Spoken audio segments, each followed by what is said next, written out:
சாந்தி 31/12/2024. இனிமையான குழந்தைகளே, தந்தை தினம்தோறும் கற்பிக்கும் கல்வியை ஒரு நாளும் தவறவிடக்கூடாது. இந்த படிப்பின் மூலமாக தான் உள்ளுக்குள் இருக்கும் சந்தேகங்கள் நீங்கும். கேள்வி: தந்தையின் உள்ளத்தை வெல்வதற்கான யுக்தி என்ன? பதில்: தந்தையின் உள்ளத்தை வெல்ல வேண்டும் என்றால் சங்கம யுகம் உள்ளவரையும் தந்தையிடம் எதையும் மறைக்காதீர்கள். தனது நடத்தையின் மீது முழு கவனம் கொடுங்கள். அழிவற்ற வைத்தியரிடம் கூறிவிடுங்கள். அப்பொழுது லேசானவராக ஆகிவிடுவீர்கள். தந்தை அளிக்கும் அறிவுரைதான் அவர் காட்டும் இரக்கம், கிருபை அல்லது ஆசீர்வாதமாகும். எனவே தந்தையிடம் தயை அல்லது கிருபை வேண்டுவதற்கு பதிலாக சுயம் தன் மீது கிருபை புரியுங்கள்.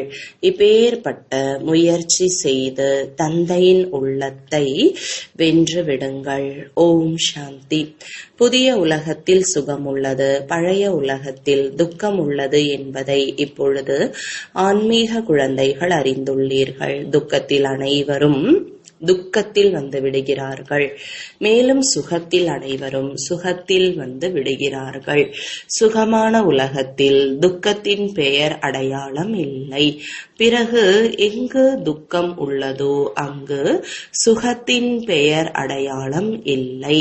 எங்கு பாவம் உள்ளதோ அங்கு புண்ணியத்தின் பெயர் அடையாளம் இல்லை. எங்கு புண்ணியம் உள்ளதோ அங்கு பாவத்தின் பெயர் அடையாளம் இல்லை. அது எந்தெந்த இடங்கள்? ஒன்று சத்தியுகம், மற்றொன்று கலியுகம். இதுவோ குழந்தைகளின் புத்தியில் அவசியம் இருக்கவே செய்யும். இப்பொழுது துக்கத்தின் காலம் முடிவடைகிறது. மேலும் சத்தியுகத்திற்கான ஏற்பாடுகள் ஆகிக்கொண்டு இருக்கிறது. நாம் இப்பொழுது இந்த பதீதமான தூய்மையற்ற உலகத்திலிருந்து வெளியேறி அக்கறையான சத்தியுகத்திற்கு, அதாவது ராமராஜ்யத்திற்கு சென்று கொண்டு இருக்கிறோம். புதிய உலகத்தில் இருப்பது சுகம், பழைய உலகத்தில் இருப்பது துக்கம். அப்படியின்றி யார் சுகம் அளிக்கிறாரோ அவரே துக்கமும் அளிக்கிறார் என்பது அல்ல. சுகத்தை தந்தை அளிக்கிறார், துக்கத்தை அளிப்பது மாயை ராவணன். அந்த எதிரிக்கு கொடும்பாவி செய்து ஒவ்வொரு வருடமும் எரிக்கிறார்கள்.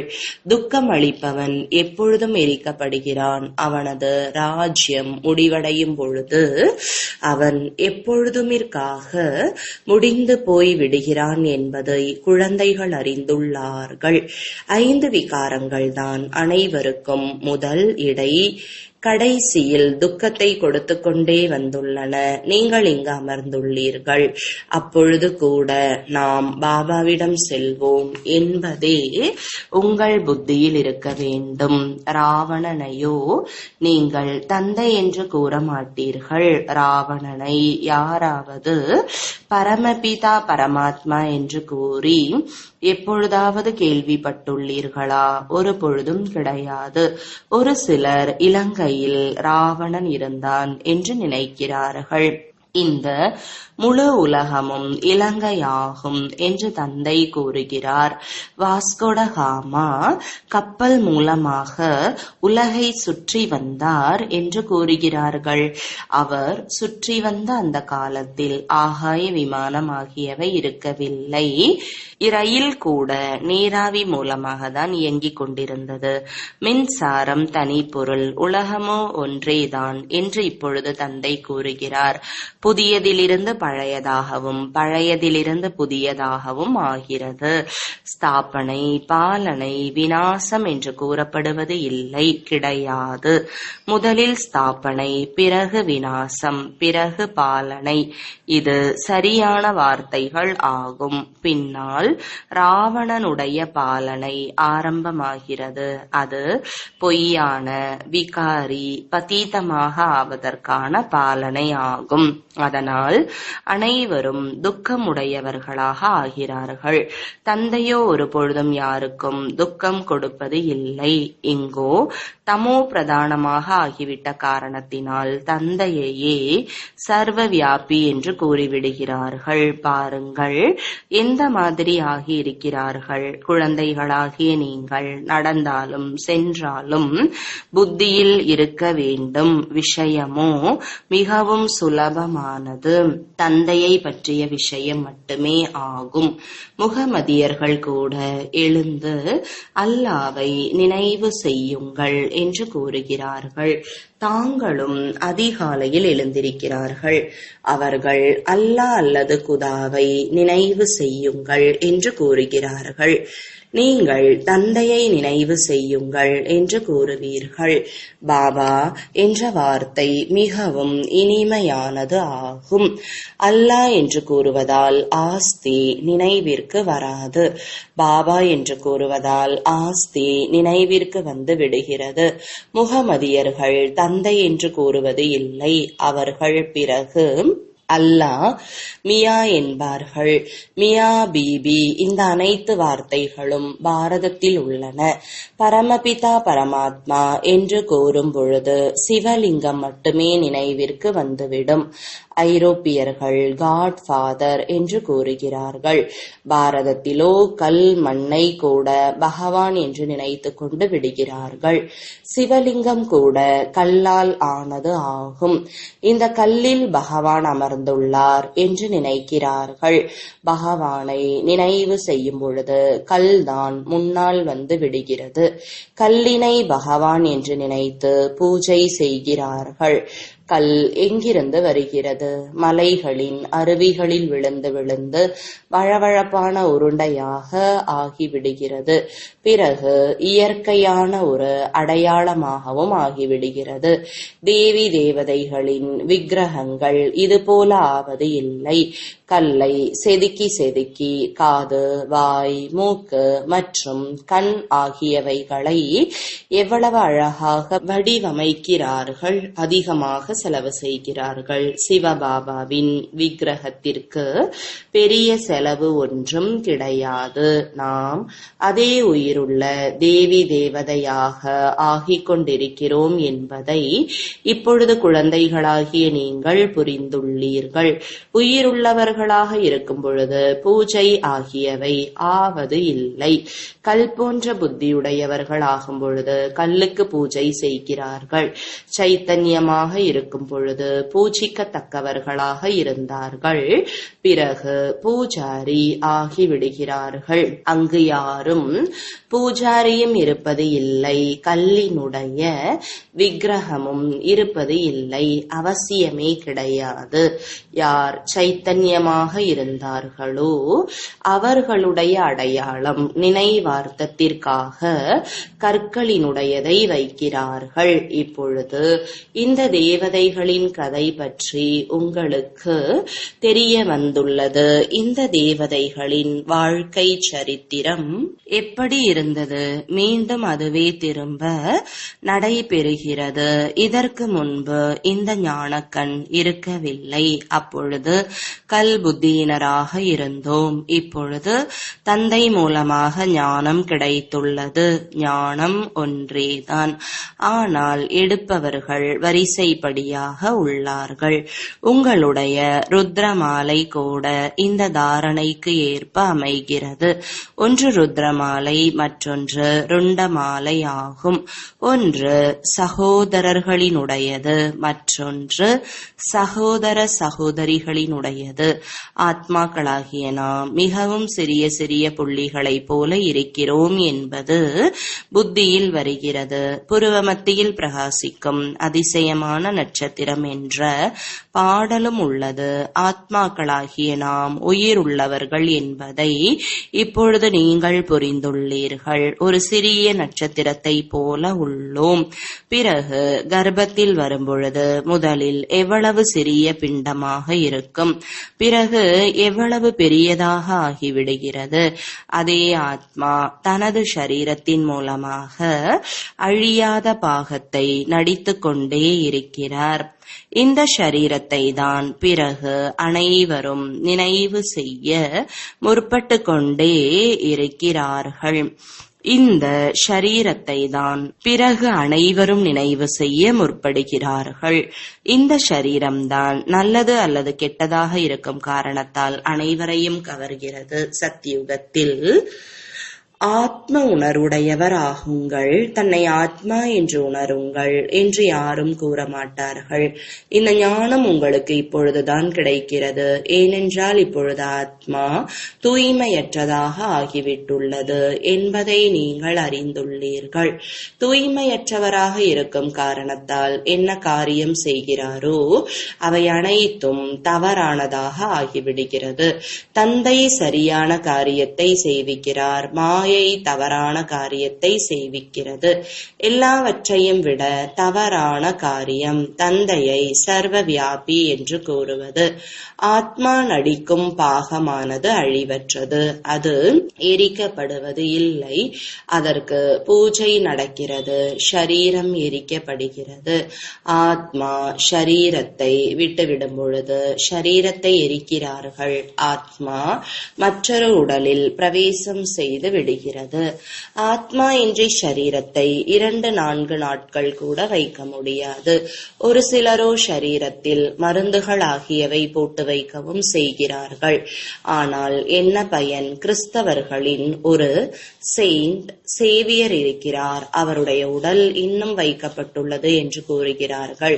அவருக்கும் கோவில் போல அமைக்கப்பட்டுள்ளது, யாருக்கும் காண்பிப்பது இல்லை. அவருடைய பாதங்களை மட்டும் காண்பிக்கிறார்கள்.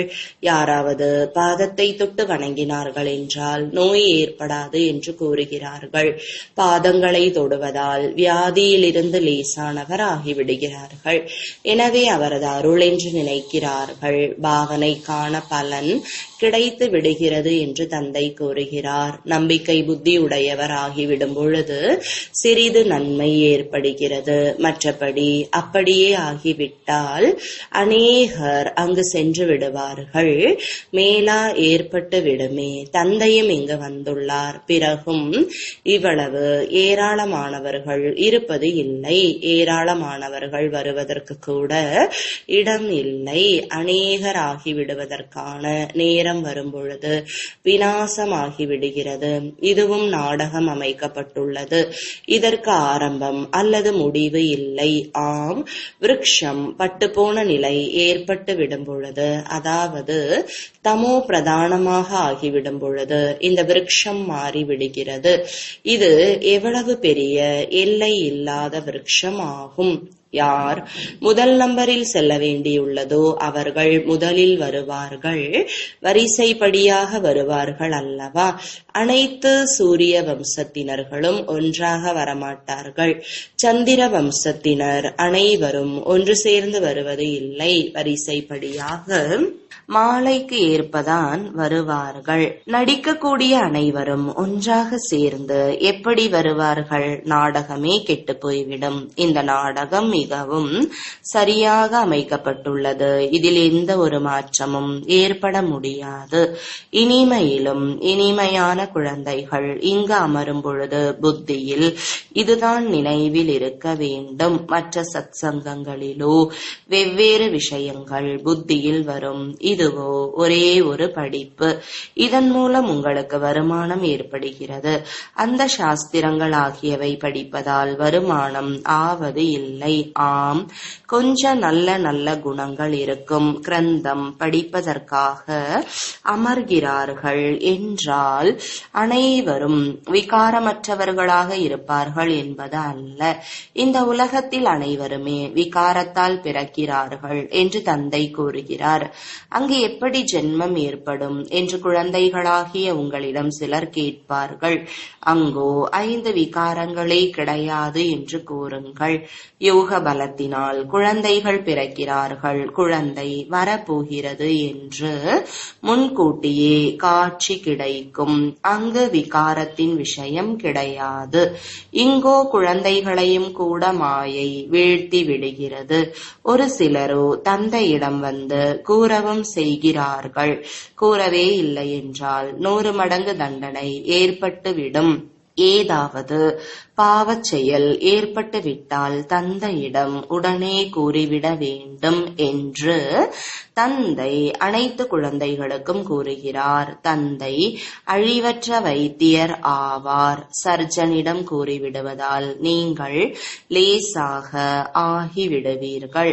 சங்கம யுகம் உள்ளவரையும் தந்தையிடம் எதையும் மறைக்க கூடாது. யாராவது மறைக்கிறார்கள் என்றால் தந்தையின் உள்ளத்தை வென்று விட முடியாது. எல்லாமே முயற்சியை பொறுத்தது ஆகும். பள்ளிக்கூடத்திற்கு வரவே இல்லை என்றால் நடத்தை எப்படி திருந்தும்? இந்த சமயத்தில் அனைவருடைய நடத்தைகளும் மோசமாகிவிட்டுள்ளது. விகாரம்தான் முதல் நம்பரில் மோசமான நடத்தை ஆகும். எனவே குழந்தைகளே, காம விகாரம் உங்களுடைய மிக பெரிய எதிரியாகும் என்று தந்தை கூறுகிறார். இதற்கு முன்பேயும் இந்த கீதையின் ஞானத்தை கேட்டிருந்தார். ஆனால் இந்த அனைத்து விஷயங்களும் புரியாமல் இருந்தது. இப்பொழுது தந்தை நேரடியாக கீதையை கூறுகிறார். இப்பொழுது தந்தை குழந்தைகளாகிய உங்களுக்கு திவ்ய புத்தி அளித்துள்ளார். எனவே பக்தியின் பெயரை கேட்கையில் என்னவெல்லாம் செய்து கொண்டிருந்தோம் என்று சிரிப்பு வருகிறது. இப்பொழுது தந்தை அறிவுரை அளிக்கிறார். இதில் தயை, கிருபை அல்லது ஆசீர்வாதம் அளித்துக் கொள்ள வேண்டும். இதில் தயை, கிருபை அல்லது ஆசீர்வாதத்தின் விஷயம் இருப்பது இல்லை. சுயம் தங்கள் மீதே தயை, கிருபை அல்லது ஆசீர்வாதம் அளித்துக் கொள்ள வேண்டும். தந்தை ஒவ்வொரு குழந்தையையும் முயற்சி செய்விக்கிறார்.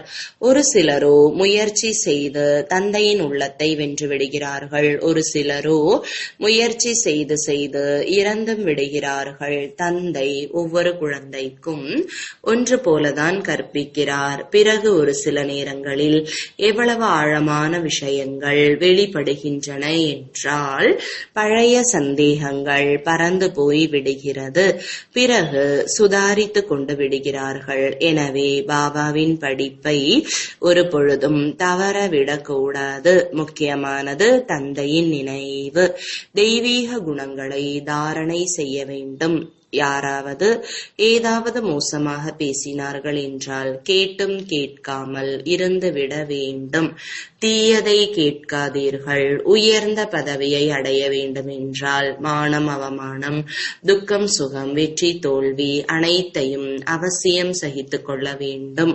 தந்தை எவ்வளவு யுக்திகளை கூறுகிறார். பிறகும் குழந்தைகள் தந்தை கூறுவதை கேட்டும் கேட்காமல் இருந்து விடுகிறார்கள் என்றால் என்ன பதவியை அடைவார்கள்?